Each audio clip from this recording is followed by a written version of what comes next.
Hello, everyone, and welcome to RTE, recapping the elite. I fucked up. It was me that we weren't here last week. I got a COVID booster that put me down for the count, but I got more juice now, more protected, ready to go to AEW live events in another week. What'd you think of the pay-per-view? We didn't get to talk about it. Did you like it? Yeah, I liked it a lot. I think how I word it, like I think that's what we do with how pay per views been going with AEW. We've been getting really like we're in choppy water. Like man, I don't know, man. These live shows and weekly shows are really rough. And then the pay per view happens and you get a lot of payoff. But then obviously it goes into the how we're getting now the etch sketch of the has been changed and now he's working the dials. He's making a new design on his etch sketch. He's ready for the next pay per view to shake it and then just throw it away. Yeah, there's no I thought personally the best match of the night was the opener, and that was MJF against Darby.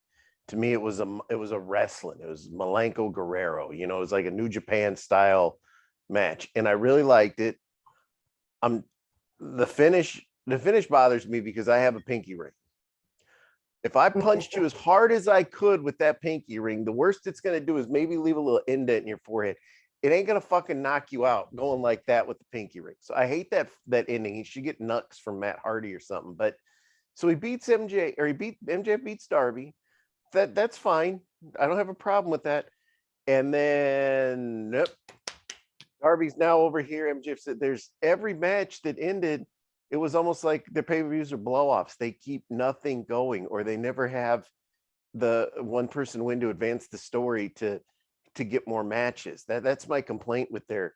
I like the show, but that's just my complaint. And like in the case of like 3 matches, I was like, the wrong guy won this. Why are they stopping this already? Yeah, I think how do I word it? It's a two-way road because I'm glad that the first match didn't have to be an elite match in the sense of the touch of the elite that I've always said. Tony has proved right there the pillars that they are creating hold up. Darby and MGF went there. Also, the storytelling is good. MGF is probably the better one on the mic, which how he carried it over this week, and talk about he talked about I said what I said. I defeated Darby with a whatever chokehold, whatever Headlock takedown. Yeah, with a headlock takedown, and he called it, and that's very good storytelling. He also carried it over, and then obviously then the new events are happening. But that I think it's interesting that some of the moments that I guess it's that because I think no, did FTR and Lucha Brothers are over now. Now they're into this other discussion thing with they're gonna do that big they're gonna do that big 4-way match, or not 4-way, but an 8-man tag this week. But that was another good match. But I guess Phoenix knocked Dax senseless, so he was laying there half unconscious on the apron, which is why when they did the Killer Bees, or the mask and the switch, why it looked a little fucked up. But I mean, that was another good match. But I want the thing I got to say with like MJF Darby, they have this 18-minute, and every fucking match was long on this show, but they have this 18-minute classic, steal the show. You can have more matches with these guys. Have MJF come out on Dynamite just like he did. I said I was going to do this. Have Darby come from the crowd, hit him with the skateboard. I'm not through with you yet. You could keep going. Instead, they have CM Punk come out for once again. It's a meaningless 1-week little feud. I mean, these guys had a good match. Keep it going. That is what's funny. That's the funniest part of the results were. MJF wins. Now he's going to have a feud with CM Punk. Darby lost. He had a fight against Billy Gunn this week. That's I like how one of Billy's kids wears a shirt that says "son of a gun."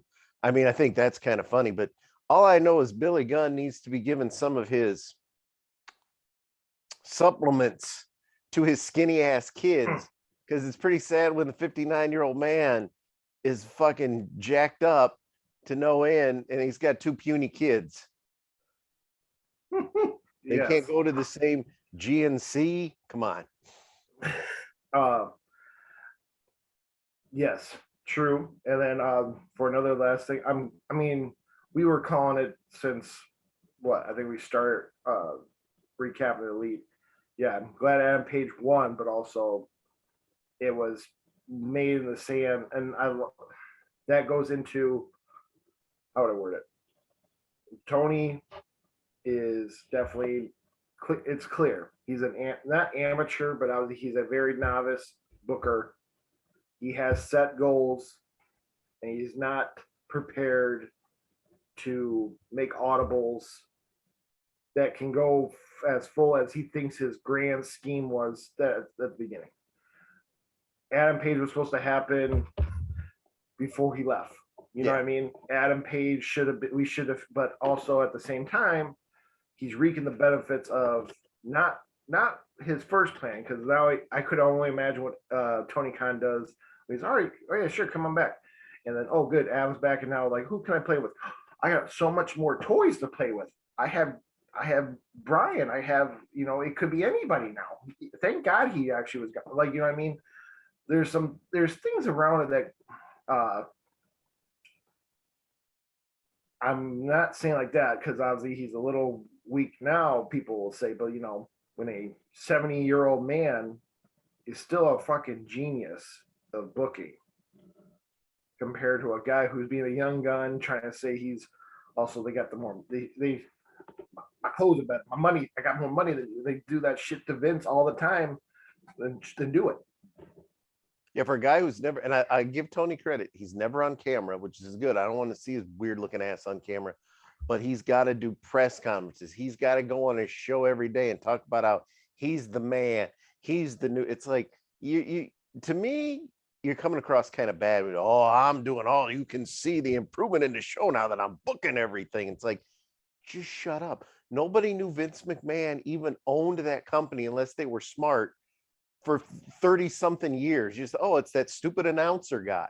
I mean, just like, and the thing on the pay-per-view, with the exception of MJF going over Darby, the one theme that I noticed is the babyface always wins, so the crowd's happy.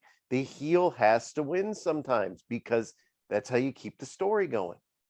Yeah, no, and yeah, I agree. And then, like, I know no one wants to compare or contrast, but like, maybe, man, I could only imagine if you had, I like Excalibur, so I think Excalibur should be a permanent spot. So, but like, maybe Tony should come out and not be do not even show the fucking media, that table. Because now it's too, exactly how you said, have him be one of the announcers. Get him used to being out there. Maybe like, I'm not saying he can't hear the boos or the cheers from the table he's at right now, but like, get him into the wrestling thing. He is I don't want to say outsider looking in. He's a big fan. I get it. But the idea of like, there are things that could be picked up from the other side to maybe help you sharpen your sword more than running this whole gimmick of like, we're professional wrestlers, we're not sports entertainers, and blah blah blah blah blah. But like, you know what I mean? There are things that could be put everybody on more focus on the wrestling part of like a promotion compared to just, isn't it fun that we're doing better stuff than them? One, like now, Punk Kingston, we've said week in, week out, I love you, I'm CM Punk. It's old. Put him in there with Eddie, who, like Pitbull said, and I got to go with my man Pitbull. Eddie hates CM Punk for real. You can tell he isn't a fan. They have a hell of a match. Best CM Punk match yet. Work their asses off. We all know Punk's going over. There's no problem with that. After the match, have Eddie leave him laying. Or if you don't even do that, that's fine. He beats Eddie, he leaves, crowd's happy. This week, why'd he come to MJF? He could have came down and did his whole stage dive. Hi, I'm here. Eddie comes from the back, nails him, beats him up, leaves him a bloody mess laying. We don't see Punk for a while. He's in the hospital. You just keep going. I mean, once again, they had a good match. Keep it going. But nope, we got Oh no, we're gonna get Eddie's gonna be with I can't remember. Somebody made reference to no, nobody. He's already 2.0. fucking that. Who? He's going. He yelled at 2.0 in that Garcia. Yeah, wow. That's right. Wow. So the 2.0 and Punk's now turned his back on him, Jeff. Keep it going. I mean, no one expected Eddie to win, but you could still do so much with it. That the thing that made me mad when that fucking the worst match, one of the worst matches I've ever seen, the fucking hokey 70 Memphis fucking street fight with the inner circle and the top team. And I'm like, okay, good. They pins Lambert. I'm done. I'm tired of this. And then you get the promo was last night, Scorpio Sky and Page. Dan Lambert's not done with you. It's like, oh Jesus. Okay, so you're friends with him, Jericho. You did your 5-week program with him. Fucking be done. Just let these two be a tag team. I want to see. The match was awful. That it was that's the worst. That was the worst match. I don't need to hear Jericho calling out spots for these MMA guys. They shit the bed because obviously I might have missed that promo because also Behind the Veil I didn't watch it live, but I also felt that the watching AEW on demand felt pretty good. Like there's no picture in picture. Okay, I missed some match, missed some of the match, but also nice cut to black. Boom. Hey, welcome back. Boom, boom. I didn't hear unless the Dan Lambert thing happened last night on Rampage. They just said Page and Sky were just doing their interview, and they're like, oh yeah, you big Was it man. on Rampage? Yeah, like, hey, big man, you beat the manager and all this, Well, he's not done with the top team's not. That's like, oh God, I hope the top team's fucking done. That meant Sammy Guevara was outstanding. The LAX were outstanding. Everything else was shit. Like we've been saying this whole time, it should have been a fucking cinematic match. It would have benefited everybody. You could have had the Inner Circle 5 go against how many fucking top team people are there? Is there 12? Whatever. You could have had them go 5 against 12 and then still has Inner Circle look strong and made everybody look good. Film it all week. You had a moment to have a desolate street corner of Minneapolis, to have Adam Page walk a horse down the fucking street. So you have time. You could have done it. They even had the Dark Order run across the building. If you notice when he was done, they're like, we got to go watch this. It's like, yeah, you filmed all this. You shut down blocks for a guy on a fucking horse, but you can't film a goddamn match to make it better. Yeah, exactly. I could go on that. I hate that match because of just I like it's shit when they had the next thing was a reveal of a new sign-in, and then you have to have the MVP of that match come out, fucking look winded, holding his ribs. You're on. But he's got the plate. If you notice, he's even got a plate underneath the tape and all that. It's like, I mean, the Britt Baker Ty Conti match wasn't great. Ty Conti worked fucking circles around Britt. I thought she made Britt look terrible. Oh yeah, but that match wasn't exactly that good. But that was the match where it's like, okay, let's go to the all no disrespect him. Let's go to the bathroom. Let's get our snack. Let's catch our breath before. No, then you got to still have this fucking hokey ass Memphis fight. So I don't know. I didn't mind the women's match. I just my only problem is now they're starting to portray Britt as like that weak champion, and she's winning each match, but she's getting she's doing it at the skin of her teeth and story wise. And she's always getting her ass kicked, or the two girls outside always cheating for her. Fucking yeah, like you said, it makes her look like that's what they were doing to Omega. It makes him look weak. Because it goes into which obviously is, I think, Tony's way to portray that the belt's going to be changed the next possibility chance. But because it goes in when she went against Red Velvet, that was a fine match. She still controlled it all. There were some moments that made me feel Red Velvet was going to win, it goes into this week's because I ain't gonna lie, I didn't watch Rampage. I watched it on YouTube. I watched the clips, and I got to You watch didn't miss probably the actually the main event was good. I watched probably the preferred way of the women's match. It was a 3-minute little YouTube video, but I got to watch like, oh look, Red Velvet, whoa, made Jade Cargill look nervous, and then but you know at the end of the day, Jade Cargill is not going to lose her. Yeah, they all talk about these fucking men's streaks with 4 wins. Jade's got 17 wins, and like we're supposed to act surprised if she's going to lose until that belt. No, she ain't going to lose. That's why these winnings should not matter anymore either. Ruby Soho's gonna win. I think Jade's gonna beat her. At the end of the day, that's when I'll be pooping.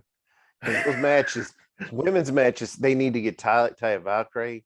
They need to get Nia Jax. They've just released WWE. I think the product sucks, but they've got good women wrestlers. Not Nia Jax. Quit hiring. Yeah, get Nia. Quit hiring all these I don't need to see no fucking Braun Strowman, the Hurt Club or the Hit Club, or the fuck they're called, Bray Wyatt. No, get the girls. Get the because your women's division, you got about 20 women, maybe 3 of them that are good. Although I could watch Anna Jay with the Dark Order, all week, but still. Not Nia Jax, because I thought, which we'll get into, I know you won't like it. No, that I like this week's women's match. I thought it was really good storytelling. It was a little long, but also it wasn't. It was actually it was like for Nia Rose, that's some of her best work in the past recent. Like I think that Chris Statlander match was a good one but she looked a little gassed. She didn't look gassed this one. So like her stamina's working up. I have no comment on Nia Rose. None. Nia Jax would murder her. I said it.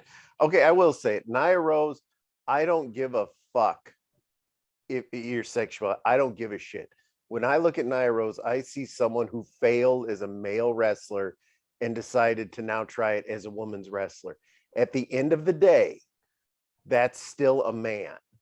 And a big man will beat a big woman. It will happen. I'm not trying to be a douche, but I don't get it. I like Nyla. I think I didn't know her backstory when they first started. Like, oh, it's just some one of their just a the powerhouse whatever woman they did. Yeah.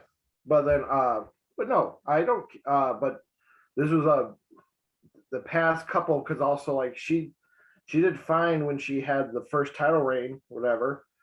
And then this is the one of her Sheeta does a really good style that there's like those moments like where she wants to do the fucking chair, so obviously has time to breathe.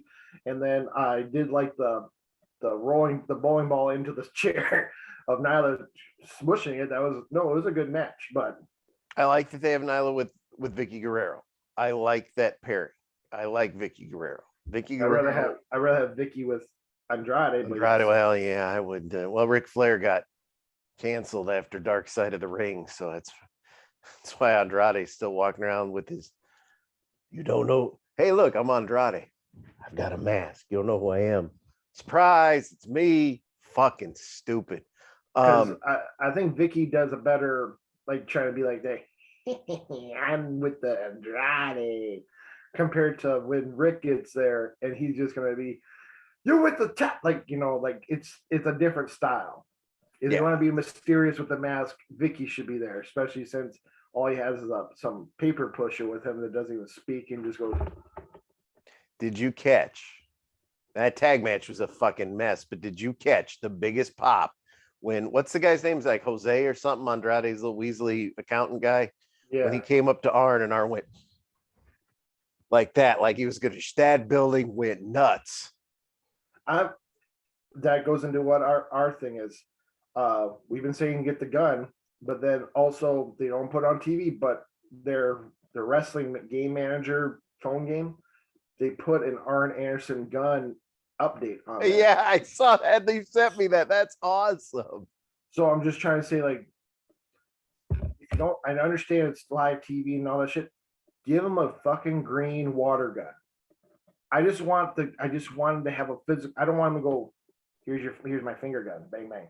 I want him to have give him the dollar store green water gun.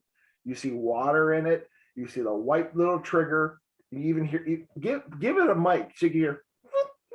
Like, I don't care, just so people understand he's coming with heat, and he's gonna get the fucking. That's how you write people off, though. Like, let's say this is Malachi's last week. WWE has hired Malachi Black. It's been 2 years.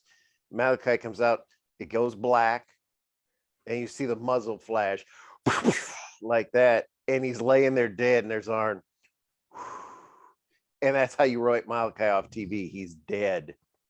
That's you do it with everybody. Anybody that leaves the company, the lights go out, muzzle flash, bang bang, Arn standing over their corpse. That'd only be funny because Malachi does that, carries his shtick through everywhere. So that, like, what's he gonna do? Go back to WWE, but he's always like, give him a water gun so he's always wet. Like, why is he always wet? He got shot. Where his other promotion, he's got a water gun. He always come in wet. I think about it though. The biggest pop in a tag match is some old fat guy going like that. You don't carry the menu no more. He needs a, yeah. I don't know. Because what is it? I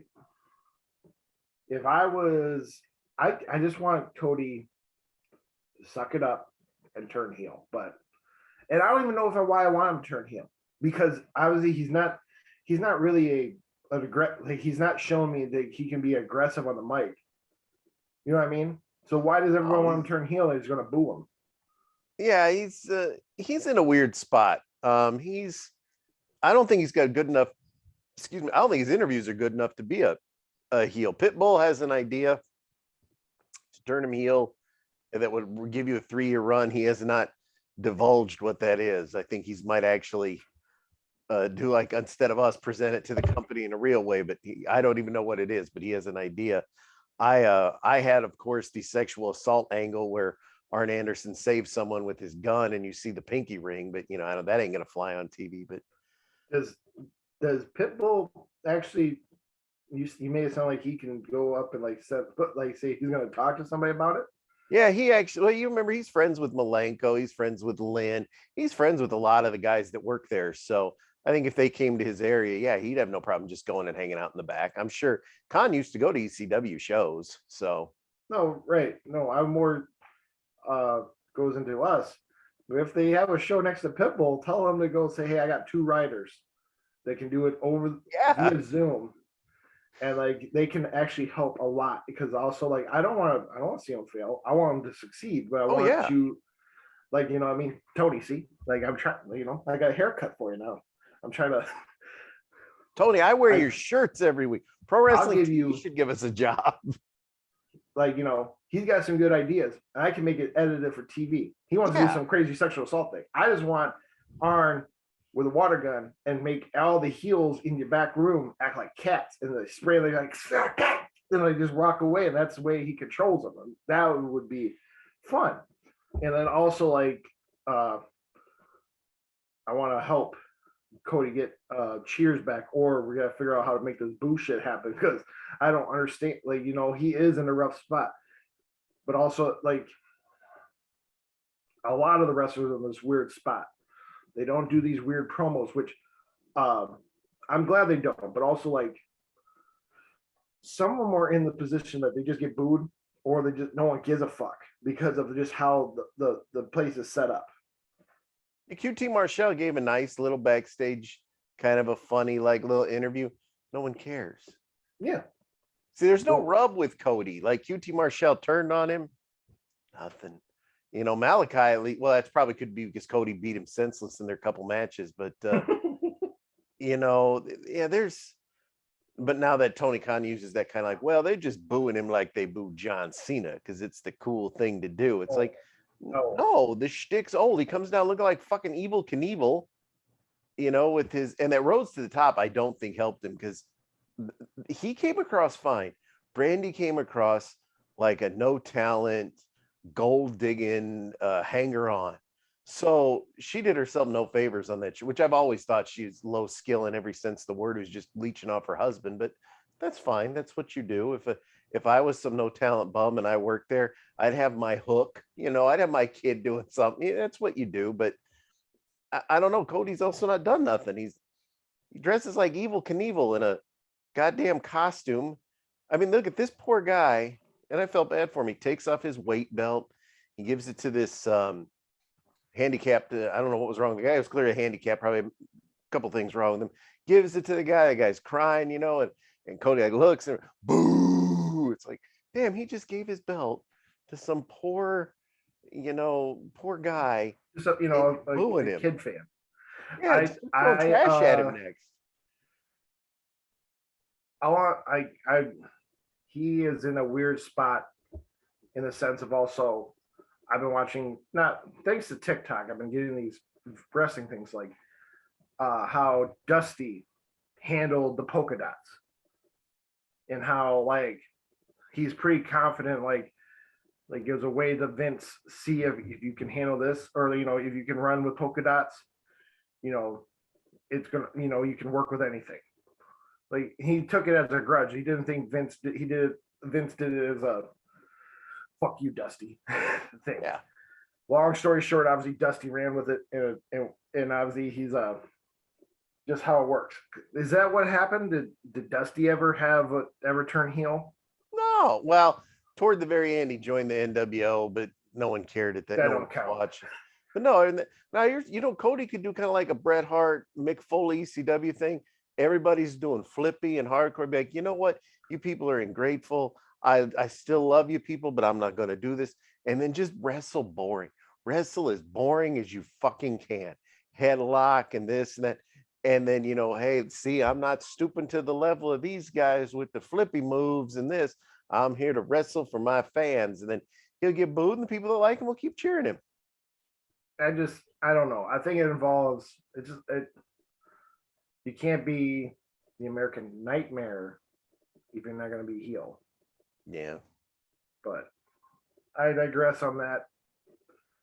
But back to, I know we've been really belittling this, but it was a great pay-per-view. Yeah. It was, it wasn't all out high. Oh, I put it up there. You put it over all out? Yeah, I really would. I mean, with the exception of that tag match, I liked it, or with that street fight, that fucking joke. I mean, every match was, 4 or 5 star matches to me. And it was very well paced. I think it was real good. Maybe it's because how would I word it? Maybe I have that cage match on a different spectrum of likes now, and thinking about it in my head, I like the dive off it, the whole thumbtack shoe, whatever, the blood. The Full Gear was great, but at the same time, maybe I'm going to put it under all out only because I want to say it. Like, if Tony is ever listening, I'm marking it down because what we discuss about some of these feuds can carry over. Some of them will have so much like an aura on them that you can run with them at least to get to halfway mark to the next pay-per-view. So it helps you out with storytelling. Because then there was no follow through. Everybody got a whole new assignment. Yeah, and some of the matches for Full Gear were set up or announced 2 weeks in advance. It's not like you had real storytelling for any of them. You could create whatever you want. It just matters on whenever whoever's there or whoever's not having a fucking baby, right? Yes, whoever.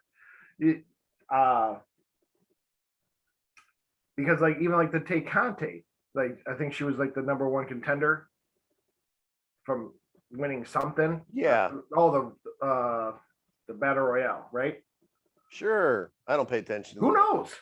Who knows? You forgot. But she takes her to the limit. It's a fuck finish. Well, it's a fuck finish because the other 2 girls have to cheat. Britt gets the fucking lockjaw, and now we're done. Where are these people? I bloodied CM Punk, now I'm fighting 2.0. Yeah. I they don't even have an opponent for Britt because everybody's trying to get the TBS belt. Now, when this week's show started, it pissed me off. Pissed me off to no end. Here comes, I like Adam Page. I like Hangman Page. He's a terrible fucking interview. He comes down with the Dark Order. It's cowboy shit day. Here comes that fucking narc. The last angle that the NWA did that drew big money was the Four Horsemen and the Midnight Express, two heel teams. And people bought into it like, oh, I know they're both bad guys, but they just can't take it. They can't take each other anymore. Bret Hart and the British Bulldog, two baby faces, fucking considered a classic match. The narc comes down. You could have had, you beat it, Kenny Omega. I fought Kenny Omega. I get that they reference that good luck. I can't wait to meet you. Have a baby face match. Nope. What do? The guy that the crowd they like, they're doing the yes, yes, and they're cheering him. Well, he's going to fight a good guy champ. Let's turn him heel. Well, I know Virginia, the cheap heat and the boo and you know balls. Well, I'd fight you, but you're not dressed. It's like, okay, I know he's a natural douchebag, but the people like him. Don't worry. You can have two good guys have a feud. It's okay because nobody else is fucking doing it. Be different. When they turned him heel, even though I don't like him, I was pissed. It was like, look at all that they just threw away. They could have had their match. He could have turned heel 6 months down the road. This could have gone on for a year. I'm in the opposite, and not because of at first, because I thought you were going to get mad because also AEW broke their cardinal. It's not cardinal rule, but they started with a promo. They didn't have a match. And I thought you were like, they did some WWE shit right here, switched it over. But my thing interesting is I like this little how maybe it's Brian Danielson I liked about this. I like those little jabs he did about with to become a heel. I like that the crowd booed when he just said WrestleMania. They're like, boo! Yeah. This and I like. I'll probably go with you when we see the results and what does Brian Danielson become after. If he wants to be a little, do these quick jab heel and just be a heel. Again, it could be face versus face. They've done it before. They've done heel versus heel. I don't see where the problem is, like you're saying. But for some reason, because maybe he has that douchey face, when he was talking and there was a moment he said a quick jab and he went like this. I giggled. I'm like, okay, this is a pretty funny moment just because he's like, I said something about you wearing cowboy boots. Well, we should have known because he was going to fight Evil Uno, which when I read that he was fighting Evil Uno, I was kind of like, cool, I like Evil Uno, but that was the whole setup, and then he beats here's my other play. He beats Evil Uno. Wow. If I got hired today, they'd book me to beat Evil Uno, for God's sakes. The Dark Order, as much as I love them, they're job guys. They're middle of the card job guys. And they've gotten one win over the Elite. That's one win in a fucking 2-3 years. But he beats Evil Uno. He's like, well, I kicked his head in. And there's another Dark Order guy from Chicago, Colt Cabana. I'm going to kick his head in next week. It's what... Well, we can watch you beat a Dark Order guy, every guy. By the time it's done, you'd be ready for another fucking pay-per-view. But Page is just their friend. He's not in the gang. He didn't join it. I know. Why do I have to watch? Here's your number one contender. Your number one contender to the belt. And he's going to spend the next 6 weeks fighting jobbers. Right. I agree. I hope that this is. They did a fucking hour-long match with Tim and Kenny for no belt, and it was tremendous. You can, how do I word it? We're going to go to Thanksgiving. I hope this ends at New Year's Eve. this could be a great New Year's Eve bash because it's I know they were already teasing that thing. I think also New Year's Eve is back at Daly's. Dailies, yeah. My Ooh, favorite arena. That I that would hope is the return to Trent, because Sue can drive the minivan right down the pike. Because I fucking hate Wheeler U10. I have a yeah. I that's another thing too. Which we'll talk about what they're fucking doing with the best friends. But uh Evil Uno, Brian Danielson. It was an all right. I like Diva. I like Dark Order. I I love hope Dark for the Order. glitch. No, I like how Evil Uno looked. I like those moments of the slaps and all that shit. Great storytelling, ring storytelling. Uh, I also like how Brian Danielson switched up his style of wrestling to be this more little healing. Like he's working with against Aubrey. He's like, I got five. I got five. Yeah, she's like one, He two. he does. It goes into the time of being in the WWE. professional. Oh, I was saying, That too, but just being in the time of being a wrestler. Of he has a lot of years, and he he's doing. It's really good storytelling. Obviously, I never watched him back when he was in the help like the no phase of him. So obviously, I know he does good heel work, and also I knew that the last heel time he did was when he was trying to be the eco-friendly warrior. yeah, when they fell into that. Everybody was like, when he was. I remember watching that with my kid, and his friend was down, and it was I think it was the Elimination Chamber, and it came down to Daniel Bryan and Kofi, and everybody, that whole building, even the kids in my house, is just going so nuts for Kofi. That shows you where Vince McMahon, and I'm not a pro WWE guy, they know, they have backups. They know how to think. It was like, my God, everybody loves Kofi. God, he's worked here for 20 years. He's never been champ. This story just fell into our lap. Let's run with it. Tony Khan Yeah, would have pretended it didn't happen because it's not on his board that he has written out. exactly. 100%. That goes into Tony has. Well, even stick to AEW. Tony has. He's he's ready to for any inevitable. He's ready for a fucking kid to pop out and he needs to be gone. He's ready for that, but for some reason, he doesn't. He doesn't see the audibles could be a really good storyline that can extend to a future thing. Like, but again, there's a. I We'll think there's a lot of. go back to the pay-per-view real quick. Punk, boo, Eddie, Eddie, Eddie. Yeah, there There, are moments you had CM Punk being booed. yeah. So CM Punk could have, when they interviewed him this week, he'd be like, I'm glad I'm in Chicago where the people like me. I was in Minnesota, they booed me. Pack of idiots. Fans are ungrateful bastards or whatever. You could flip it so easy because people are getting sick of the guy. They get sick of him quick. Turn him. His interviews are better when he's a bad guy anyway.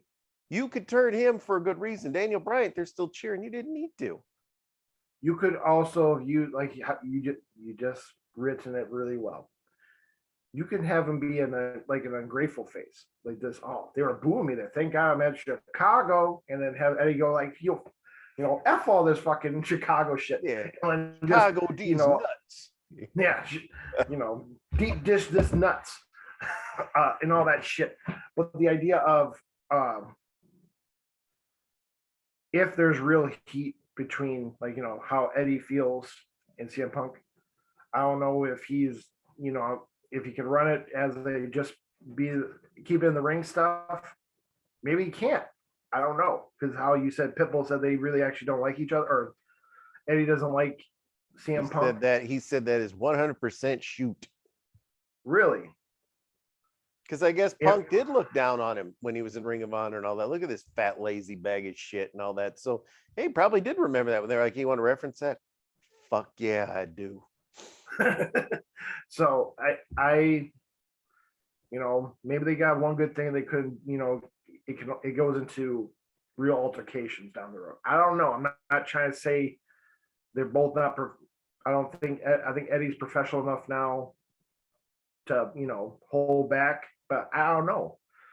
But yeah, I think if you're gonna have Bryan Danielson turn heel on a face that people already adore, because people like Adam Page. Yeah. Yeah, he ain't getting booed. I'm more trying to figure out what is the outcome for Bryan Danielson after this. Is he just gonna flip back? Is he gonna be the littlest Big Show we know? Is he gonna flip flop all the time? But yeah, it was an all right match. Called out Colt Cabana. So the American Dragon's gonna fight the Chicago Dragon.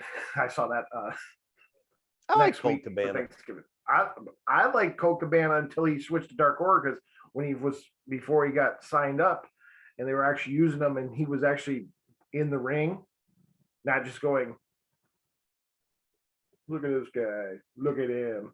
He was I like seeing the big guy. I like seeing big guys wrestle and he's working the ropes, and I like his Superman pin. I like that fucking that always great to see. But yeah. Bryan Danielson as a heel, it's like a mini heel. I don't think if he's gonna go real dark, that'd be kind of interesting to see, but we'll see. Well, then they do the other flip flop, because after the match, we forgot to point out at the pay-per-view, the Bucks came down, but they didn't help Omega. They were just kind of like, they kind of like saying, you know what, it's his time. I get there's no turn there, but it was nice. But it planted the seeds for Omega's leaving. This dude's got a ton of surgeries and that he's gonna have. He had fucking vertigo and all this, and he's still having these 5-star matches. But he's doing the interview and he's like, "Want you to take care of everything while I'm gone." And Adam Cole's like, "You got it, Kenny. Yep, we're gonna make sure everything's." I was talking to the Bucks or whatever. Oh yeah. So they're kind of, I think, teasing that is Adam Cole, is Kenny gonna come back as a face? A little tease. Or if you're real smart, start having Adam Cole take the pin in some of these matches. Now, we got Bobby Fish there. Bobby's always going to get the pin. Let's get Kyle O'Reilly. Now, do you know what? Fuck the Elite. I've got the Super Elite, and bring in the Undisputed Era, his old NXT gang. I mean, you can work with this, but because once again, Cole, no one's booing him. He's going to be another hard one to turn because everyone likes him. I saw this week, it says Kenny Omega do these 5-star matches all year when he's actually like this. It was a picture of a SpongeBob fish all in like wrap and in braces, like with a oxygen mask on. Like that. I didn't know he had that much surgeries. I saw also, which I'm a big fan of, chiropractic. Well, I like Dr. Hightower's YouTube videos. And he just had Kenny Omega. He did a chiropractic readjustment on his thing. This is the guy who did Bobby Lashley. He did Miro, and he did Lana. And he has a really interesting. He's one of those guys. He uses a big sledgehammer and cracks them. Go check that out on YouTube while you're here. That's another good one. But no, yeah, I'm interested to see that, because I didn't see the part of Kenny going, no, I'm talking to the Bucks. I did notice, I'm like, oh, they're having Adam Cole wrestle Jurassic Express with Bobby Fish this week and not the Super Click. And also, like, you know what I mean? I'm like, what is going on? Like, are they trying to maybe say, I wonder if it's more, is Kenny going to come back and get mad at the Bucks? Yeah, like come back. All right, Adam, Cole. I'm back. Beat it. I'm teaming. Oh, fuck you. This is Weird Boys now. Fuck are you? And then they put him back with Hangman Page or something. But why leave it? God, I'm banged up. I'm gonna go have some surgery. There you go. Okay. Their fans are smart. They read the sheets. They're on the internet. They know he's going away for surgery. Yeah, I'm going away. I'm gonna have some surgeries. There you go. Sometimes transparency works too. You don't got to keep flip-flopping everybody. Yeah. No, mine was going with the idea of maybe he comes back and yells at the Bucks, like, you were there on Full Gear, you stared at fucking Adam Page, and yeah, you didn't help me. Or I'm pulling up the Dynamite show. That's why I'm on my phone. I can't remember the order of it. Me neither. And I watched it. I think next was the Best Friends with the I didn't know what Chaos meant, because I thought when they were teasing Chaos, I thought they were like, well, they're going to get Luther and his guy and like That would have been do cool. this the Chaos Project. Yeah, no, instead it was the Butcher and the Blade against Orange Cassidy and Tomohiro Ishii. I'm Iron sick. Pitbull. I'm sick of this fucking Money Matt Hardy against the Orange Cassidy. I'm sick of it. No, everyone's sick of it. It don't work. It's stupid. End it. These fucking brass knuckles every week. But I kept getting mad every time that fucking. I hate Wheeler, Utan Wheeler, whatever. I hate him. And him and Chuck, and they keep calling him the best friends. Like, those aren't the best friends. Trent is a best friend. And I guarantee when Trent comes back, you'll never see Wheeler Utan ever again because he sucks. Yeah, I'm getting very tired of Orange Cassidy. It's basically Orange Cassidy versus the whole fucking Money Matt's office. I I didn't have no. I don't know who the Iron Pitbull guy is. Me either. I just know I guess I have a benefit. I get to work with some people who are fans of the show, so that we talk about a lot. And they are definitely the marks of the show. Like right when I got there, he goes, I actually like the Brian Danielson turn heel because he has that he's got that douchey face, blah blah blah.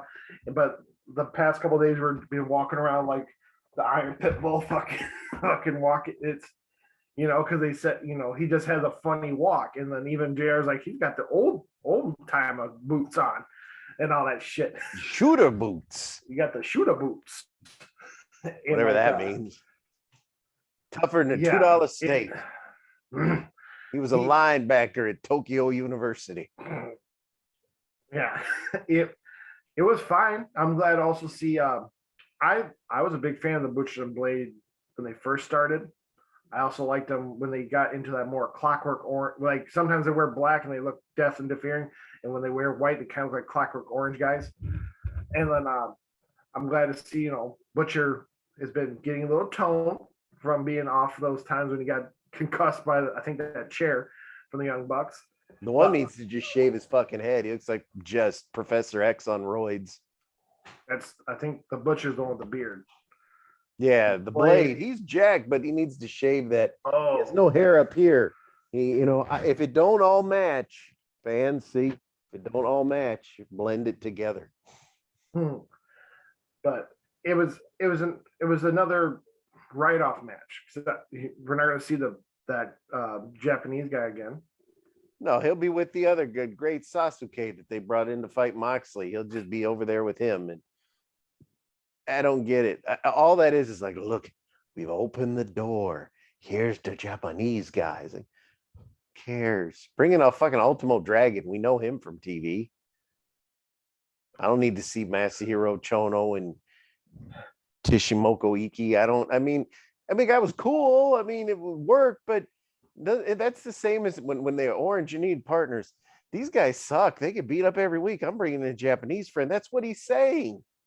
God, I wish Trent was back. That's what he should have just said. What is Chucky hurt too? Because he just comes out like this. Goes, come on, bud.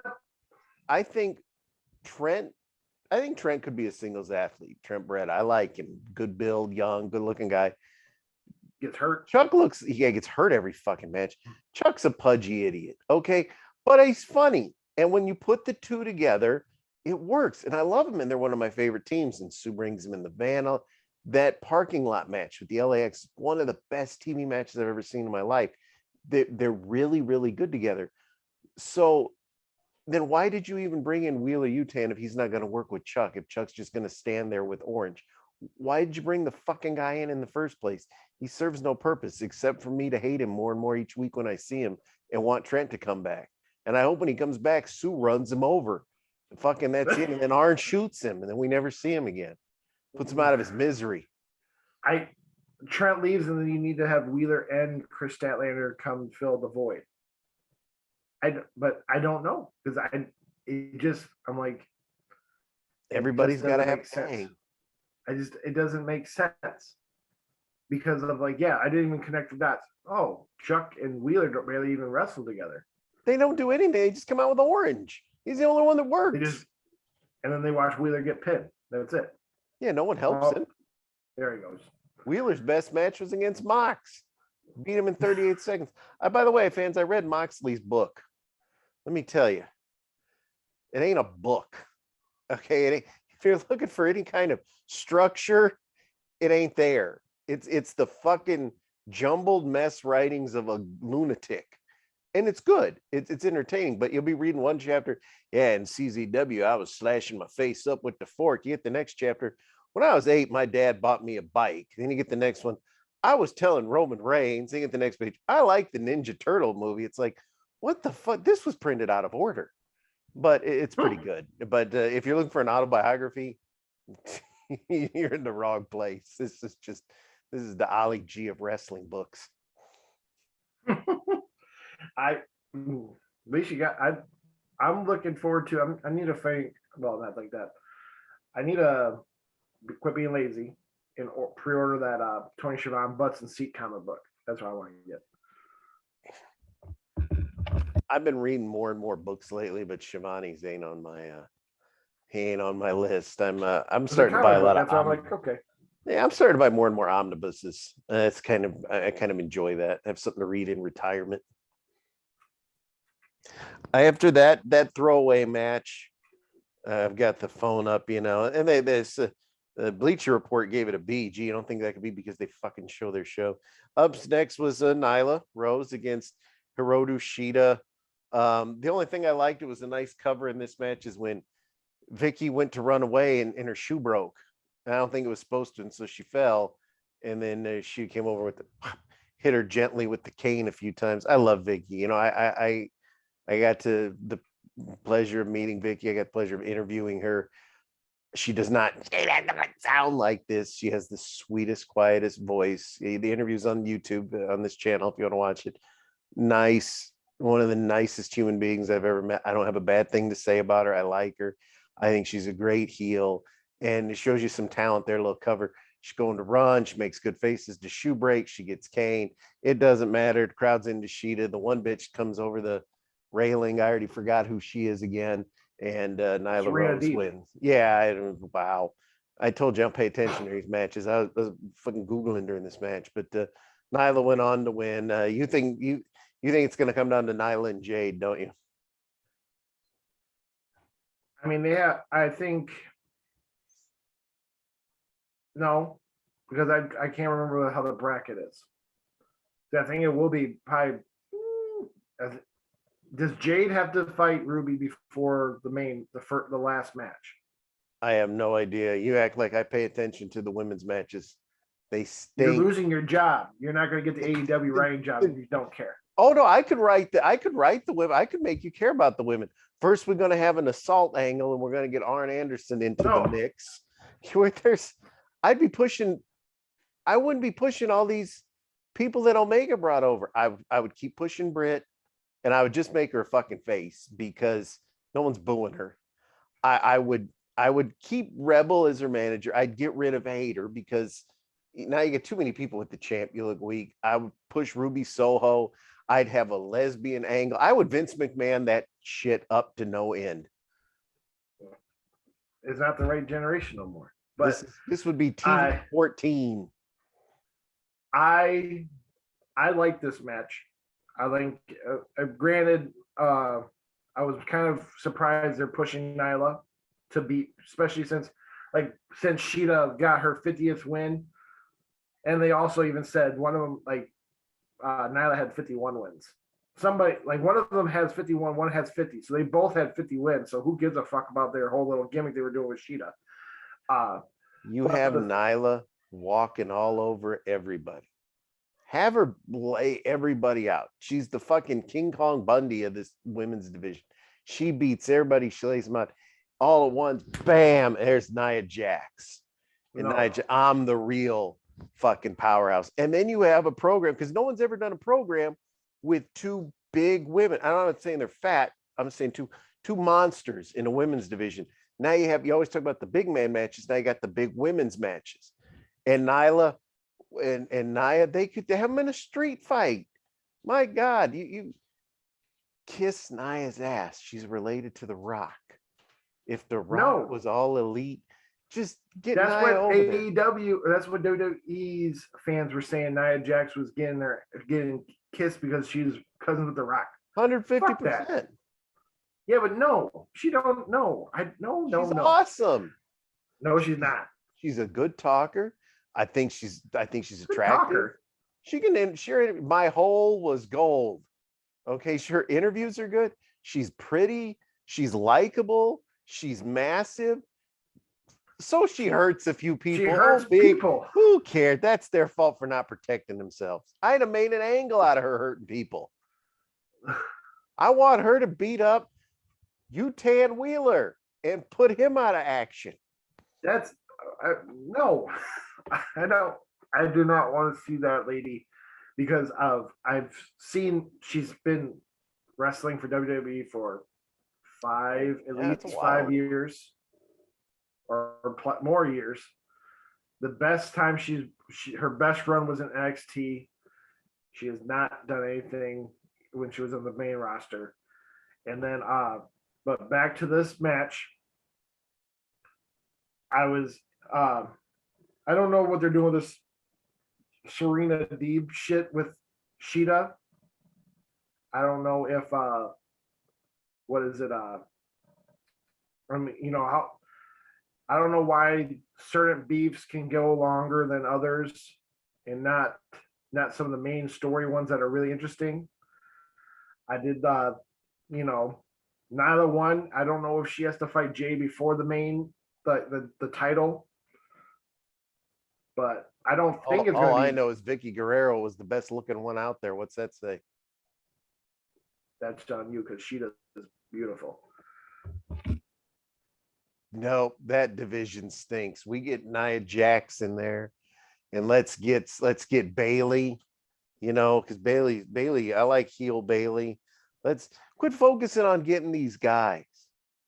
Get some of the ladies. Because up next, now I was surprised. I saw Leo Rush wrestle about a month ago for GCW. I think it was kind of like his get out of it was the same show Mox was on with when he fought Gage, get a little ring rust out. Dante Martin, I like Dante. He's a horrible promo. Horrible, but he's a young kid. Fucking awesome. Leo Rush, and they're fighting the Acclaim. I like the Acclaim. I wish the Acclaim would get a win at least once a year. But it comes down to the rap and everything. That match, Leo Rush was awesome. And that match, that was a fantastic TV match. High flying, good double teams. I liked it. But why are all these people trying to recruit Dante Martin? That's a dumb story because the guy can't talk. He looks like a fucking mole when they get the microphone to him. He's just like, Leo can talk. There's your mouthpiece. Don't make an angle out of people trying to hire the guy. Let them be a team. They were awesome. That kid is the brightest future out of anybody there. I feel for Dante Martin. The only time they give him a microphone is after he does 20 minutes of flips inside the ring. They don't let him talk before the ring. So he's like, "How you feel?" Fucking, you just see me. I just did a 360 flip onto my feet from the second rope. I wasn't even on the top rope. Just hold on. I gotta catch my breath. And then they're like, "Did you just see me? We just did NFL style juking to give this guy one elbow in the back of the head. Hold on, I gotta catch my breath." You can answer this. Was Leo, was he dressed like a Dragon Ball Z or a Power Ranger? It had to be a Power Ranger because that's not. I didn't see no connection to Dragon Ball unless he's being like, no, because he doesn't look like one of the Genju squads. No, he looked like the White Ranger. I don't know what the fuck. I thought was he got a little bit of a beer belly or something? Because I thought he used to just wear trousers. Yeah, they're all skinny. I mean, the Acclaim look like two muscle heads next to them, and they're not very big, but yeah, I like the Acclaim. I think it's a good shtick. I like Caster. I think he's funny. I really like him. Yeah, he's a good wrestler. They are a good team. No, I thought that was a great little showcase match, and I really liked it. Not every match needs to be 25 minutes. This was proof. A nice, quick tag match. Everybody gets their spots. I was really good. I enjoyed it. I don't know why they're bringing fucking Taz out there. Have Hook just keep coming out on just be like, don't talk. Just try to give him a contract. Just who joined Team Taz? They're losers. My favorite is when Ricky Starks is like, look, you can be, you have Hobbs, and Hobbs doesn't even know like what he's done in this team. He goes, yeah, well, you could be part of the team. And right there, when he was looking confused, Nia Jax could have came in and fucking clothesline Hobbs and gave him a Liger driver because she could. And then be like, why don't you sign me? And then Nia Jax could be Team Taz. You think Nia Jax could pick up Hobbs? Fuck yeah. CM Punk did. Although she had trouble picking up Becky and Charlotte. I don't think she's gonna be. That's because those two broads ain't professional. They weren't working. They were sandbagging her, trying to make her look bad. How do I turn this shit off? I don't know if you're trying to. Yeah, I don't know if you're trying to work me up into. No, I'm a Nia fan. I'm a Nia guy. I'm gonna buy some Nia shirts. They're probably on clearance. My wife has a Nia shirt. Wouldn't fit me, but still. But no. What was after? After that nice little tag match, we had blah blah blah blah. That was when the MJF came down and he cut his promo, and then he's like, Punk comes down, he's like, Maxwell, and Punk just turned his back. Stupid. But the main event was awesome. It was Guevara against Jay Lethal. I haven't seen Jay Lethal. I, like the rest of the world, don't watch fucking TNA Impact or Ring of Honor. I haven't seen Jay Lethal in a long time. Oh, he looked amazing. And see, there you go. A babyface match. A good I thought it was going to go some kind of draw, but they have a great match. Everybody gets their moves. The inner circle come down. They shake his hand. It's all you had to do. Nobody had to turn bad guy. This is a competitive match. I beat you. Good job. They shake hands. Jericho shakes his hand. That was a great match. That was one of the best main events I've seen in a long time because Guevara is amazing.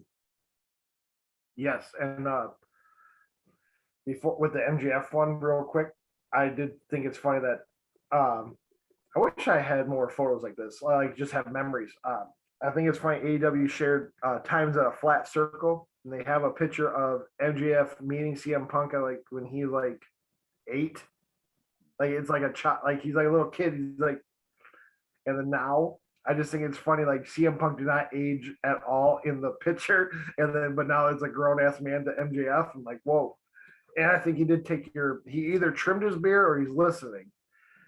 That he cleaned up the sides. It was more black than gray. He might have some gray right here, but he had some black actually.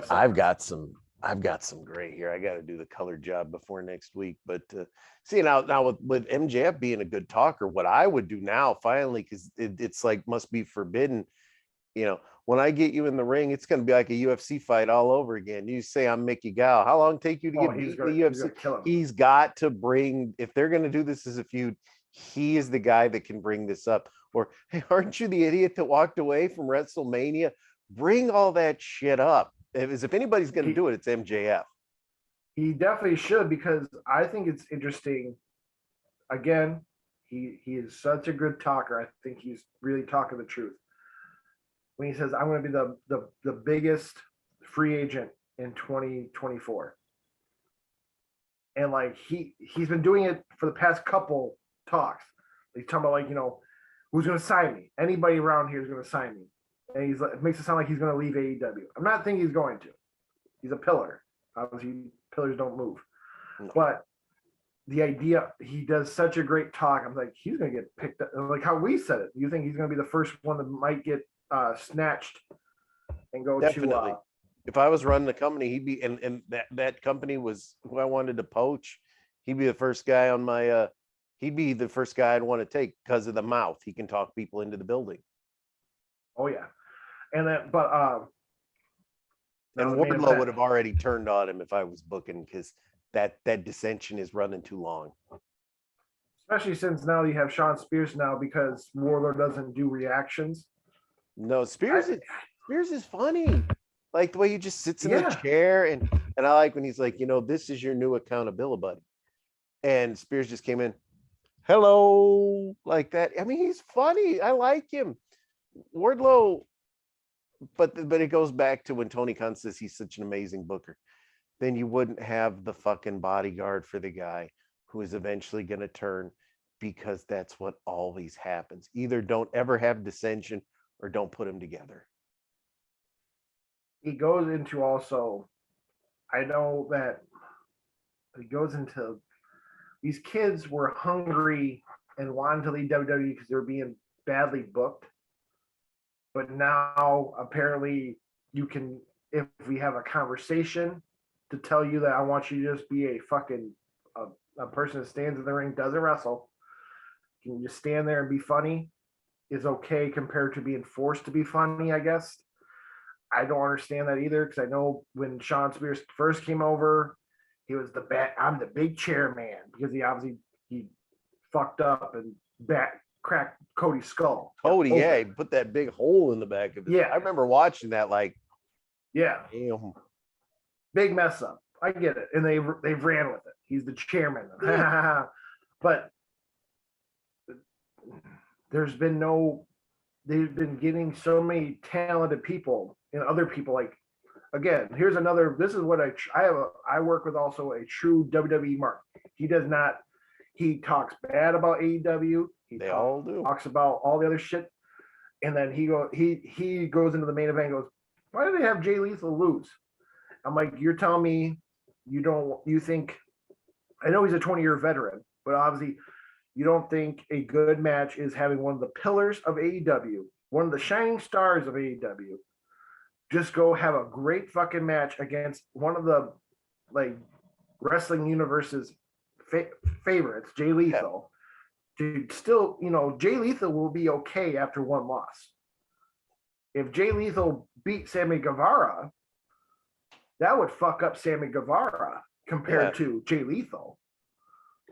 Because I'm like, you gotta think like that part of it, but like some of the booking is questionable, because like they don't talk, like the guy who I talked to, he does not connect anything about the promos how we do it. Like, oh, now you have, the perfect 10 guy got mad being perfect 10 now, but he's okay to be the funny guy for MJF's fucking side talks. Like, I don't get. He goes, I don't even know what's in that Moxley book, but I can only imagine like gibberish. Vince touched me weird, and then next chapter he talks about the bike. Next chapter he goes back to like, I'm so happy at AEW that I get to be a clown there and not be a clown at WWE. I don't get it. Is it Yeah, they want me to do all this comedy stuff. Shut up. I didn't know he lived with Big Cass for a year. Really? Oh, yeah. Didn't know that either. Yeah. And then I'm like, this is interesting. He's in an apartment with Big Cass. He's talking about buying Renee a scooter. The fuck published this? It's entertaining. I'm not saying it's not, but everybody's like, oh, this is one of the greatest wrestling books. It's like pages of a diary that are out of order. I mean, it's good, but you aren't going to learn dick about the business you want to learn about the business, read Bret Hart's autobiography, the fucking godfather of wrestling autobiographies. That's the one that I would recommend to anybody. Bret paints himself. It's Bret, so he's automatically going to paint himself in a higher light. But he also does talk about all his shortcomings and bad things he's done as well. That to me is the definitive wrestling book. If you've never read the Hitman book, get it. And it is a big, thick book. It's awesome. I'm not. I gotta read. I gotta get. You haven't read Bret Hart's book? No. Oh man, I can't put that over enough. Order it today. Sure. I don't like Bret Hart, and I'm shilling his book. Bret Hart wanted to charge me money to do an interview. It's like, fuck, were you broke? What do you need my money for, asshole? I'm trying to help you promote your new movie, Dead Zone, that you star in with Corey fucking Feldman. You should pay me. Bob Backlund wouldn't have charged. But no, back to the main event of Dynamite, because we got to talk about Rampage. It was a great match. I think I'm glad to see Jay Lethal over there because again, I'm like you. Because when I first saw him at the signing for Full Gear, I asked people around like, right, Jay Lethal just left. He's not like he's been injured and he's gonna be a little rusty like CM Punk. No, No, he's ready to go. Yeah, it was it was really good, and great. Obviously, great finish in the sense of Sammy won, and I like the handshake. yeah, Sometimes you have to do, especially in the case of AEW, when they want to do which I think is stupid. This is the win-loss and the rankings and all that, because it's not real. But if you're going to do the rankings and the win-loss, then you can, of course, have bad guys fight each other. You can have faces fight each other. If you want to do anything better, though, when Jericho came down, he shook his hand, have a few more minutes left. Lights go out, bam, Nia Jax lays out Chris Jericho, and she says, I'm running the fucking inner circle now. How you doing? And everybody pops, and they leave Daffy Duck laying. Because then I wouldn't have had to hear Daffy Duck flap his fucking mouth on Rampage. I was like, oh, okay, I'm Excalibur along. It's like, I was like, oh, God, he's back again. At least when Dan Lambert put him through even when Lambert put him through a table, he was still back. So yeah, you got Daffy Duck again on announce booth. Their announce booth sucks. Why'd they get rid of Mark? He makes me care about the main event. I don't even remember what the opening match was last night. I just watched it last night. It was either Bobby Fish. Was it Bobby Fish? Or no, that was the main event. The girls were in the middle. No, it was Darby and Billy Gunn. Darby and Billy Gunn. And the whole story was Billy Gunn is bigger than Darby. So he power moved Darby. He did it. And I did like how the crowd kept going, Mr. Ass, Mr. Ass. And he did, like that. I like that he acknowledged it. He has his two skinny ass kids out there that aren't taking the protein. He threw Darby around. He manhandles Darby for fucking forever. Darby coffin drops his kids. Darby beats him. Then they Sting beats up the kids. Then Billy chop blocks Sting. So now somehow a gang that turned on the Big Slow 5 months ago, who've done absolutely nothing, have now laid out Sting and Darby Allin. I guarantee you we'll never see more of it. Aren't they undefeated? Who are they fighting last night? Yeah, I didn't say that. Undefeated. You and I are undefeated. We got a perfect record over there. They don't fight. And here's the dumb thing, though. You get heat on Sting. Okay, wow, you got heat on Sting. 3 guys left, 2 guys laying. That's fucking dumb because it's not 3 against 3. And if you have Billy's skinny ass kids and Billy's the manager's now bigger than everybody in the ring. Now here's what Sting says, you know what? I'm going to get help. And the lights go out. Bang! And then there's Arn. And he's ready to team up with Sting. And he's even got his 4 horsemen tights on and everything like that. Gold. Who wouldn't pop? Are you saying you wouldn't pop if Sting's this is my partner and Arn went? You would pop. You'd explode just like everybody else. I more listened to what you just said. I thought it'd be kind of interesting if Billy quits wrestling and becomes the actual manager, and let him wear a suit. Like wear a suit that's so that like, oh, that guy is fucking huge. Like Virgil used to do. Remember when Virgil was with Ted DiBiase? He had the sleeveless suit. Yeah, but then have him and then obviously have him go, all right, boys, and then he just fucking riff, and then let's have those moments where he's still helping the kids win by just coming out of nowhere with a big fucking get it right pop. Like that would be. And then the lights go out and Nia Jax is behind Billy and she just fucking waylays him and breaks his orbital bone. I'll let that happen if she's going to run the gun club, but nothing else. She can stay. I like the shirt says "Sons of a Gun." I think that's kind of funny with Darby Allin shirt here. Hey, Darby, ProWrestlingTees.com. The match was okay. I mean, it was a 80s big man, little man match. Little guy gets thrown around, little guy bumps like a fucking demon, and he gets the pin. And then you chop block Sting. You can put the Sting through tables, that don't hurt him, but if you chop block him, he's fucked. So, but to me, I question if that's even going to set anything up, or it's going to be like what they tried to do with Pillman Jr., where they bring him in. Oh, his guns are going to get heat. Nobody cares. All right, get rid of it. It did throw it at the wall. It didn't stick. Didn't they chop block Big Show? Yeah. Well, and that's apparently their way of saying we're done with a feud. Yeah, well, they chop block Big Show, and that ended his wrestling career. I mean, now that you mention that, that must be the fucking kiss of death from that. That's their signature move to cripple you, is the chop block. And Sting could even reference, I was beating the hell out of Triple H at WrestleMania till you DX losers had to show up there. Luckily, I had my NWO boys with me and all.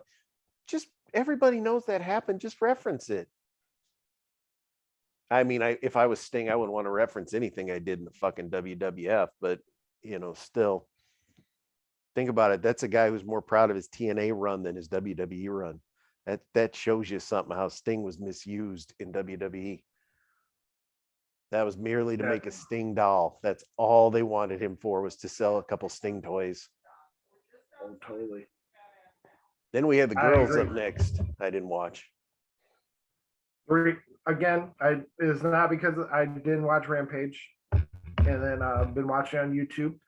No, it was one of those inevitable ones. No matter how you try, again, it's another feud that apparently it should be over now, because this is the third win that Jade done over Red Velvet. So Red Velvet should not even be in the same room as Jade for at least a little bit.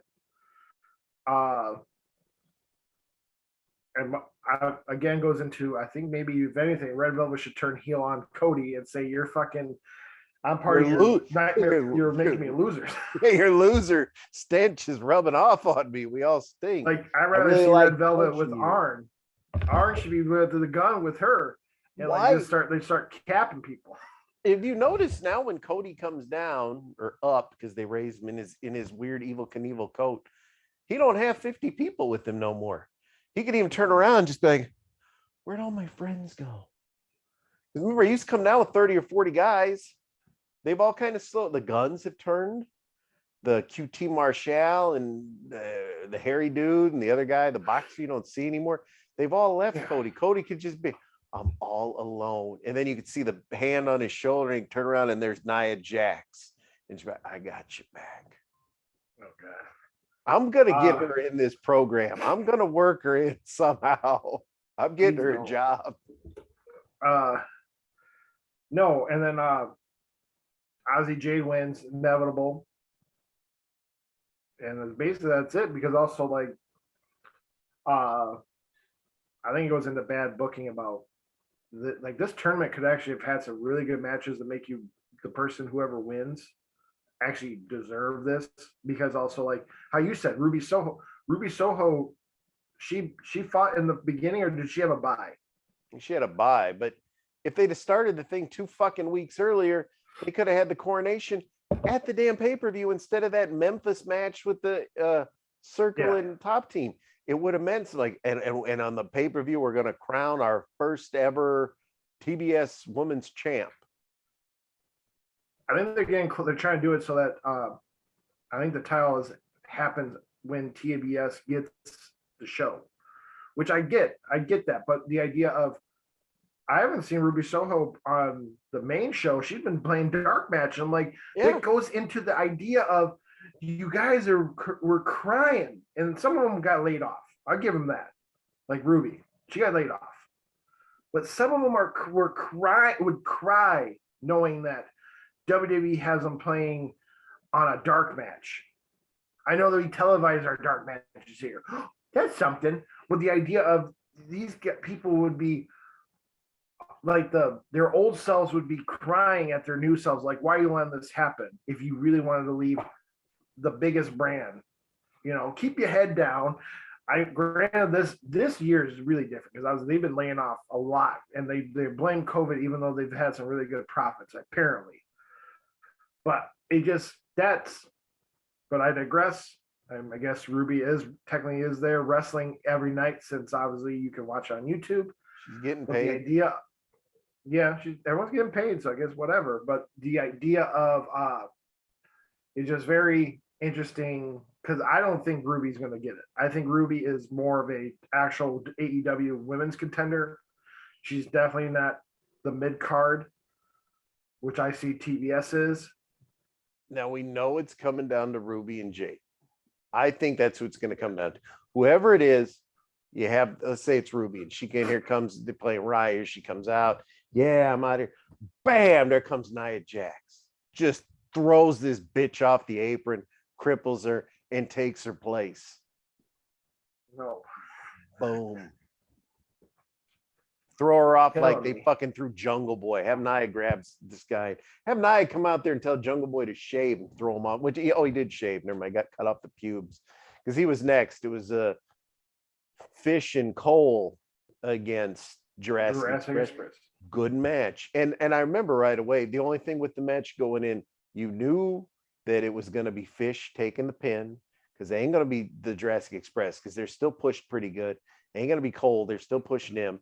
You knew it was Fish going to eat the pin, but I like how they just all my man there comes down with the chair, runs them all off, and they just leave Fish in the ring, which I thought was kind of funny. Don't you tap out and all that, But they take good care of Jungle Boy. I like that he's I like they call him Jack Perry more. I like that he shaved.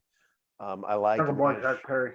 Yeah, he was an outstanding quarterback for Texas U or wherever he's from. But he's a great linebacker in his mother's womb since he's that young. He's tougher than $2 steak fans, even though he's small. But no, the match was good. I liked it. Bobby Fish, I like his little mustache thing because I can never pull that off. But other than that, well, you got a fish skeleton on your shirt and you wear a fang mouthpiece, and he's okay. I don't care about him in the sense of right now, and I think it goes into, which again, not saying these promotions are doing the right thing, but you can have so much talent in your roster or potential talent in your roster, and you have no mid-card belts that people could be fighting over. At least give them some recognition. Like some of them, it goes into that idea. Like you guys were again. Some were laid off, the ones that I'm talking about right now. But the idea of you almost have so much talent at AEW that some might go looking for different places just because of just some not even a spotlight, but the idea of you could be used better.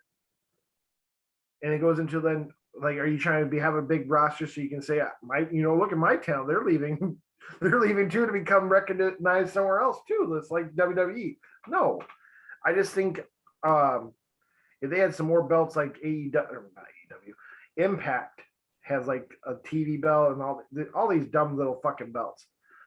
But the idea of just something to have more recognition, I guess, I don't know. It just MJF was the Dynamite champ. That's how he won his fucking Ring of Death. Why haven't we ever done another tournament? That could be a yearly thing. I know that they're getting Tony was talking about last night. Somewhere that they're trying to set up the Owen Belt Cup soon. He was going to make that announcement yesterday. Let's see if he made an announcement. Let's get the scoop. It's going to be breaking news if it happened. Big E. Tony Khan says wrestlers going to WD aren't signing a real contract. Homicide, Bianca Blair, Drew McIntyre. Sip him. What happened with Paul Heyman? Nope. Tony Khan has not made any mentions of the Owen Hart thing. It'd be a tournament. It's gonna be like a King of the Ring, but then do that as one fucking show. They've got the guys. You've got a guy there that can wrestle 3 matches. You got tons of them. No, even with WWE, I used to love the King of the Ring. No, now they do it where they have all the fucking matches on TV and the King of the Ring pay-per-view is the fucking final. Do a one-night tournament. Tony, you don't have to do a 3-hour show on Dynamite for the Owen if you don't want to do it. I understand not doing a whole pay-per-view for it, Just make it one show. I like when a tournament is one single fucking show. I don't like when it's spread out because even if you go, well, Miro's going in this match fresh. He hasn't had anything where Daniel Bryan's had to fight two guys already. Yeah, and he's had a week and a half off each time to rest. It's not. It doesn't mean the same. Here's the two important tweets. While the Owen Hart Cup format schedule won't be revealed tonight, I'll announce when the big reveal date is for when we can announce the Owen scheduling and format after Rampage tonight. I'm excited to work with Martha Hart to ensure the Owen rules. See you tonight for Rampage. And then the thing that I wonder is what's going to be the moment is they announced last night Winter is coming, another TV special. Oh, I love that. On December 15th in Texas. At last year's event, we saw Kenny was crowned AEW World Champion. What will happen this year? Obviously, they're way to sell the tickets is get your tickets now. Well, but I still want to know how scorpions that survive in the desert heat come out to snow. You know what can crush a scorpion? Nia Jax. Nia Jax is all elite. And Johnny Mundo, look at, if you're watching, you've been Johnny Nitro, Johnny Mundo, you can be Johnny Elite. There you go. Tony, I gave him his name. Johnny Elite. Keep up the trend. He's Johnny something everywhere he goes. And Nia Jax. All right, this week was a B+. Goodbye with all this fucking Nia Jax shit. You know who I still say, all kidding aside, who they need to sign is Enzo and Cass. I understand everybody says, oh, nobody wants to deal with them. They're pain in the asses. The people at home are paying. We're buying the tickets. That would be the biggest fucking pop in recent memory, because who cares if the other wrestlers didn't like them? Fuck them. Look at the money they made. They were gold. And it's been a while. Cass ain't doing dick. He's in fucking Impact. Enzo just got hired by MLW. I'm sure those contracts are real fucking ironclad. Bring him out. And it could be like he doesn't have Enzo, NZO, and Kaz, CAZ. You can't tell me you wouldn't pop if Enzo and Cass showed up. What would be they used all their talent. They had I like the soft. That was fine, but I don't see what were they doing now when they were in the Indies? They're not together. No one has booked the two of them together. They've always been apart, and that's what's stupid. Cass by himself, he's a big man. He stinks. Enzo by himself is a little man. He stinks. You need them together. Little guy goes in, runs his mouth, bump, bump, bump, bump, bump, hot tag. Big guy comes in, boom, boom, boom, done. It worked. It's worked all these years. Come on, the Young Bucks against Enzo and Cass. That would be a great match. Young Bucks have a good match with them, great, but that'd be a good match. Jurassic Express against Enzo and Cass. Now you got two teams are about the same size. Each got a little guy and each got a big guy. There's a lot. I really think they need to hire those guys. I feel like Tony, because sometimes you might not say so, but I think there's enough tag teams that if they, instead of using these I don't know, two singles, Bobby Fish and Adam Cole, we could actually have the Acclaim be a worth a damn fucking person. They could have actually, instead of just going to fucking Cincinnati for 1 month, one show, they could actually have Varsity Blondes come up to the main fucking show and become something besides Skyline Chili fucking mid cards. Just the idea of, they have a lot Project. Chaos Project. Another one. Ooh, you know what I mean? Yeah. The Foundation. They have plenty. Gun Club. Yeah. With Nia Jax as the manager, yeah. She don't need a partner. She'd take him out by her single-handedly. Yeah.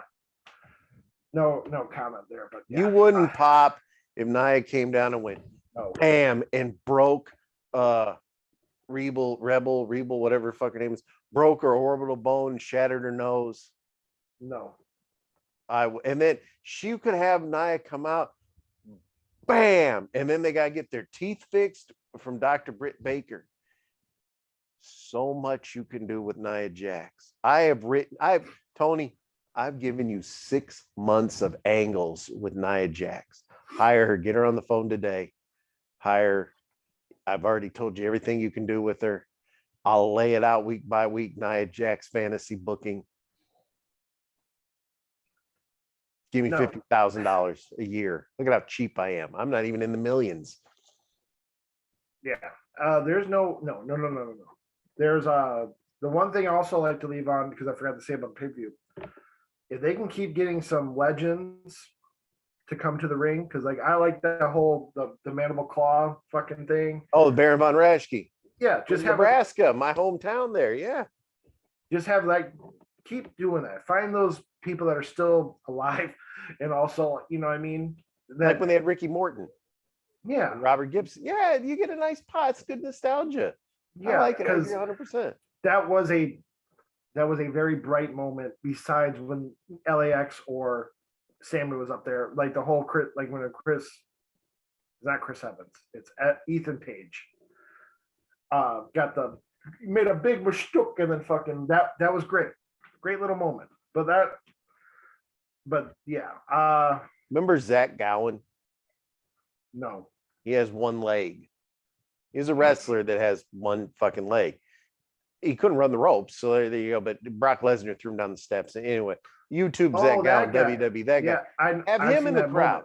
Have him in the crowd. And there's a fight, and some guy comes down, rips his fucking prosthetic leg off, and beats his opponent with it. There's been some good moments recently, right before the pay-per-view, when they were doing some dives into the crowd. That I don't know if those are some real fans who are like, Jesus Christ, like that's some. But yeah, this week I would grade it, like I said, B plus, A minus. Again, we're at the beginning of the new Etch-a-Sketch. Tony's with the 2 dials, trying to figure out how he can make a nice looking little castle on this little thing. So we'll see. At least we have winners coming, which I didn't know till now, that we have a TV event. So obviously some moving and shaking can happen. Yeah, we got winners coming, and we have the New Year's Eve special. I do think it's fun, and Thanksgiving. I do think it's funny that we're like, oh, we only got 4 pay-per-views, but they make sure we get these TV ones so we can actually have like. I hate Thanksgiving. The only thing I used to like when I was a kid about Thanksgiving, and I'll date my age, which you kids don't get the appreciation. Starrcade and the Survivor Series, respectively, were on Thanksgiving. So like you could suffer through your abysmal fucking family, but at the end of the night, you could watch wrestling, pay-per-view, Survivor Series. During the day, you don't want to talk to your fucking miserable family. You can watch Starrcade and then go refreshen up a little bit. Still avoid your miserable family and watch Survivor Series. Let's do a wrestling show on Thanksgiving. I get everybody's like, well, it's wrong for someone to work on your holiday. You're not exploited if you're being paid work, and people will pay. Wouldn't you like to see a wrestling pay-per-view on Thanksgiving and Thanksgiving night? I mean, what the fuck's anybody doing? You're trying to get out of the fucking house you're in because your relatives are annoying you. What did Heenan say? Relatives are like fish. After a while, they go bad. They start to stink. I agree. You're obviously getting paid for it. I mean, I also live in the state that our staple is having the Detroit Lions on Thanksgiving, which is not saying that's a good thing. It's not been a very proud moment in the past 32 years I've been born or alive. So it's not been proud. What is it? The Thanksgiving thing. It's a double-edged sword because I was talking to someone recently who actually enjoys it because they actually have good family. So I don't. There's probably exactly. I think I'm in the same ballpark in the sense of like, it's like, and I've also before that I did work at a place that I worked on Thanksgiving, and I got double pay. It was holiday, so I understand, but Now for me, I don't want to make light of a pandemic because I hate the pandemic because I had COVID, but you always have to try to find that silver lining. I ain't seen my fucking mother-in-law in going on 2 years. Do you know how fucking awesome that is? So you got to always look at the bright side, fans. That's my bright silver side. linings. Yeah, that's the silver lining. And another silver lining would be if Nia Jax became all elite and if Arn finally shot somebody. Nia Jax, hopefully, but all right. Oh, she'd take that gun and just snap it like chocolate. Eat it. I like Nia. I'm a Nia fan. I'm getting a Nia Jax shirt, fan. Pro Wrestling Tees, prowrestlingtees.com, who do not sponsor us or send us anything. They are going to be having a Black Friday sale all week. I think all AEW shirts 25% off. And on Wednesday, the day before Thanksgiving, they're going to release a whole shitload of AEW ugly Christmas sweaters. I personally am ordering myself. I usually just order for my kid. I get like one shirt to his 10. I'm getting that Dark Order ugly holiday sweater this year for myself. There you go. Pro Wrestling Tees should sponsor us. We need a sponsor. Anybody, somebody. We got congrats on 1,000 followers now on the YouTube. And then I guess follow us at MikeFollow93 and at Hardcore Grave on Twitter. And if you're looking for tweets during wrestling matches, usually doesn't come from me that much. And you and I will message each other back and forth, but I'm watching the action. I'm not worried about typing. So I'm not a live tweet guy. Sometimes I do it, but yes, I've been like this week. I chose to play a video game compared. I'm like, oh shit, it's on, and then I just watched it on demand the next day. I got studios like to release a lot of movies before Christmas. So I've been inundated with having to type up multiple reviews every day. Unfortunately for toy companies, a lot of their stuff because of COVID is stuck in ports. So when I get toys to review, I'll get like 6, 7, 8 at once. Then I go through about 3 or 4 weeks before I get any more. So the COVID has kind of put a damper on any kind of set schedule for me. So right now I'm inundated with movie reviews, but not toy reviews. So until Nia Jax is all elite, I should just keep writing movie reviews and say, fuck you, Tony Khan, but I won't because I have a commitment. Hire Nia Jax. There's a goddamn recording.